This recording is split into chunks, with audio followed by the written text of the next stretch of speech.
Pada abad ke-12, satu kekuatan baru muncul dengan sangat pesat di Asia Timur. Didirikan oleh Genghis Khan yang bertujuan untuk menaklukkan dunia. Mereka adalah Kekaisaran Mongolia. Setelah berhasil masuk ke Eropa melalui Polandia, Hungaria, dan Balkan, serta meluluh lantahkan Baghdad dan dunia Islam, Kesultanan Mamluk berdiri sebagai benteng terakhir umat Islam untuk melawan pasukan Mongol yang ditakuti pada saat itu. Hingga pada 25 Ramadan 3 September 1260 Masehi, pasukan Mongol dan Muslim bertemu di lembah Ain Jalut. Pertempuran yang akan mengubah jalannya sejarah akan segera terjadi.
Kekaisaran Mongol namanya menggetarkan siapapun yang mendengarnya di abad pertengahan.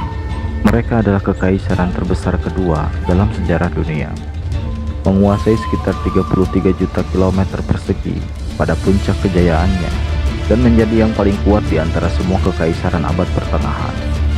Dengan perkiraan penduduk sebanyak di atas 100 juta orang, kekaisaran seluas 17 kali Indonesia itu tak hanya menguasai Asia. Eropa diserang, Nusantara diinvasi dan kota-kota besar dibakar.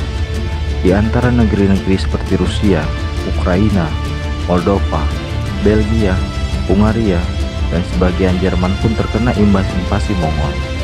Di dunia Islam, Mongol sudah menyerbu satu persatu kota besar Islam, mulai dari Khwarizmia, Bukhara, Khurasan, dan puncaknya dengan pembantaian Baghdad yang sangat memilukan.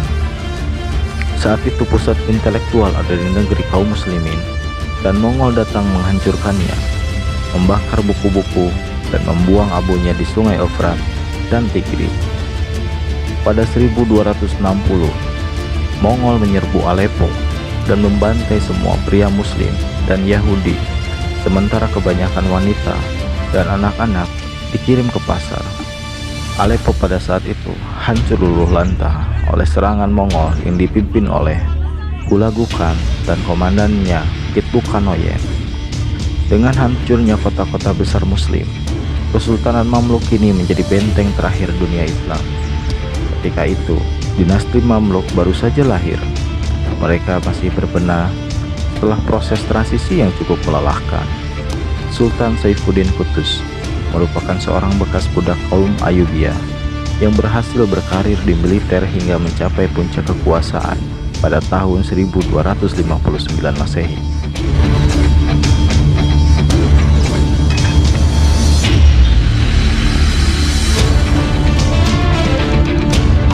Sejak didirikan oleh Genghis Khan pada 1206 Masehi, Kekaisaran Mongol tak pernah sekalipun mengalami kekalahan. Tradisi kemenangan ini terus berlanjut hingga ke era cucunya, yaitu Mongke Han. Setelah itu, Mongol di kawasan barat berada di bawah pimpinan Hulagu Khan yang sudah menguasai seluruh jagat Arabia dan Timur Tengah. Melihat bahwa sudah saatnya Mongol menguasai kota-kota besar Islam di Afrika Utara, 4 utusan Mongol datang menemui Sultan Saifuddin Al-Qutuz, membawa sepucuk surat atas nama Hulagu Khan yang isinya tidak sama sekali seperti surat resmi seorang kepala negara kepada kepala negara lainnya. Singkatnya, isi surat tersebut berbunyi sebagai berikut.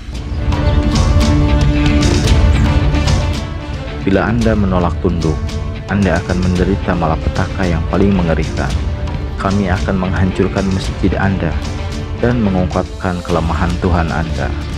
Dan kemudian, kami akan membunuh anak-anak Anda dan orang tua Anda bersama-sama. Saat ini, Anda adalah satu-satunya musuh yang harus kami datangi. Singkatnya, Hulaguhan mengancam dengan kehancuran yang mengerikan, bersumpah untuk menghancurkan semua masjid dan membunuh semua anak muslim jika Qutuz menolak tunduk pada aturan Mongol.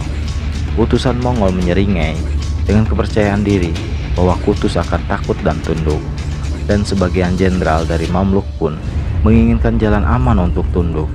Namun Sultan muda tersebut melakukan hal yang berani demi menyelamatkan dunia Islam.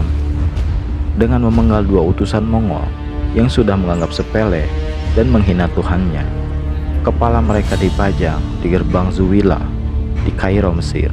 Sisa dua utusan lainnya disuruh kembali dengan membawa surat yang berbunyi,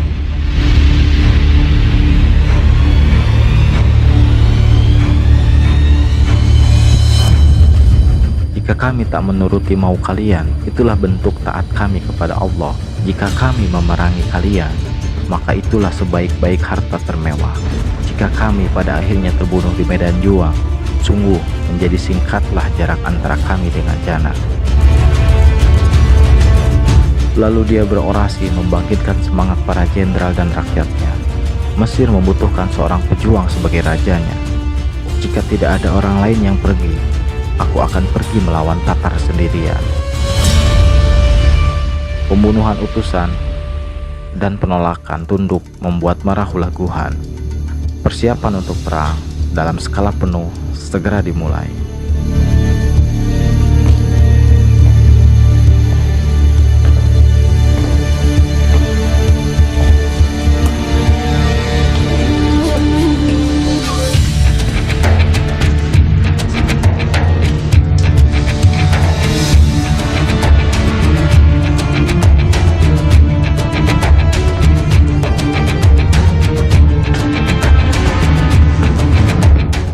Selang beberapa waktu, ada kabar dari ibu kota kekaisaran Mongol bahwa kaisar mereka, Mongkehan, mati, dan para dewan mengundang seluruh keturunan Genghis Khan untuk datang dan menentukan khan yang baru. Hulaguhan yang sudah siap menyerang Mesir memberikan tugas pemimpin pasukan pada panglima terbaiknya, yaitu Kitbuka Noyen. Ia seorang Mongol yang beragama Nasrani dan sangat membenci Islam. Di tangannya, ia akan membawa deru kavaleri Mongol yang terkenal dengan kehebatannya untuk menguasai seluruh padang pasir Afrika Utara.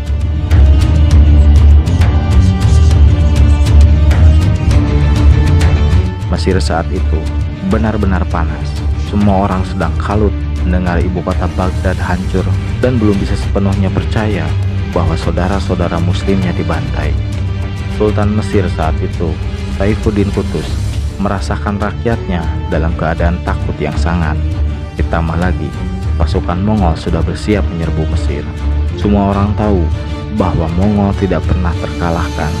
Namun Qutuz meminta nasihat seorang ulama besar Mesir yang karismatik. Namanya Syekh Izzuddin bin Abdissalam. Ulama itu dengan tegas menyatakan kesetiaannya pada Qutuz untuk menghadapi serangan Mongol yang tidak terkalahkan. Namun Syekh Izzuddin memberikan satu pidatonya yang membara, yang isinya, jikalau bukan kita yang membela Islam, maka siapa lagi? Para jenderal yang tadinya merasa berat berangkat ke medan tempur melawan Mongol menjadi memiliki semangat Islam dan menginspirasi mereka untuk bergerak. Karena mereka tahu betul jika Mesir hancur, maka dunia Islam akan hancur pada saat itu. Mesirlah saat itu benteng terakhir kaum muslimin yang tersisa.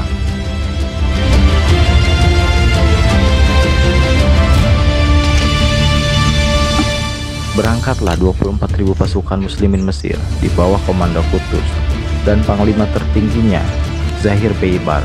Pasukan Mongol pimpinan Kitbuka memiliki jumlah 60.000 pasukan. peperangan yang tidak seimbang. Akan tetapi, hari itu merupakan hari ketika kaum muslimin benar-benar menjadikan iman sebagai perisai utama. Hari di mana kebenaran seakan mustahil menang melawan kebatilan. Para pasukan muslimin yang hanya meneriakkan slogan mereka sepanjang jalan, yaitu wa Islamah, wa Islamah, wa Islamah. Tolonglah Islam, tolonglah Islam, dan tolonglah Islam.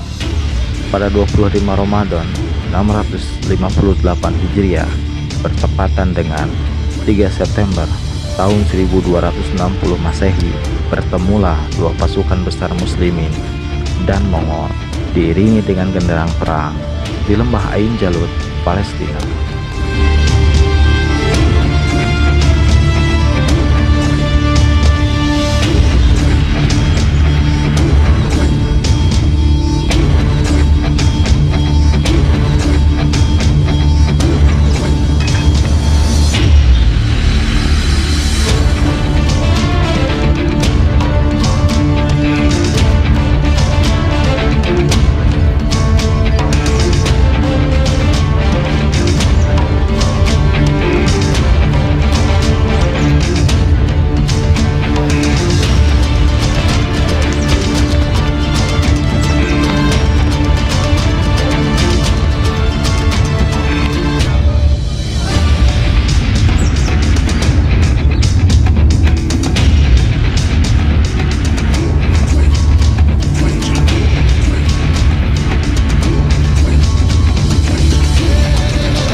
Pasukan Mongol dapat dipukul mundur oleh dua panglima jenius Mamluk saat itu, yaitu Saifuddin Qutuz dan Zahir Baybars. Baybars menggunakan taktik hit and run, yaitu serangan mendadak singkat, mundur sebelum musuh dapat merespon dengan kuat, dan terus-menerus bermanuver untuk menghindari keterlibatan penuh dengan musuh. Sementara Qutuz mengakhiri perang dengan flanking manuver, yaitu pergerakan pasukan di sekitaran sayap musuh untuk mencapai posisi paling menguntungkan dalam menyerang. Di dalam pertempuran ini, Panglima Baybar memancing keluar pasukan berkuda Mongol yang terkenal hebat sekaligus kejam ke arah lembah sempit, sehingga terjebak. Baru kemudian pasukan kuda mereka melakukan serangan balik dengan kekuatan penuh, yang sebelumnya memang sudah bersembunyi di dekat lembah tersebut. Berkat taktik ini, kaum muslimin berhasil untuk pertama kalinya dalam sejarah dunia mematahkan laju invasi kekaisaran Mongol. Panglima Mongol, Kitbuk Kanoyen, mati terbunuh di dalam pertempuran tersebut. Bahkan pasukan berkuda Bani Mamluk secara meyakinkan berhasil mengalahkan pasukan berkuda Mongol yang belum pernah terkalahkan sebelumnya.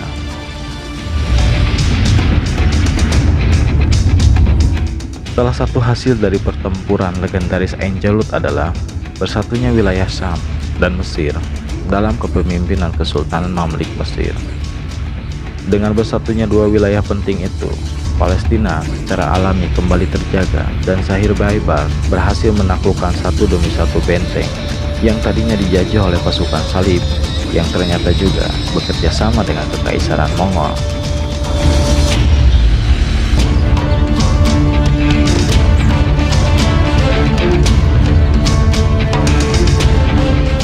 Sejarah Ain Jalut memberikan kita semangat untuk bangkit walaupun dunia seakan menghimpit. Sejarah Ain Jalut memberikan kita obat ketika kita merasa lelah dan menganggap kemenangan umat hanyalah cerita pengantar tidur.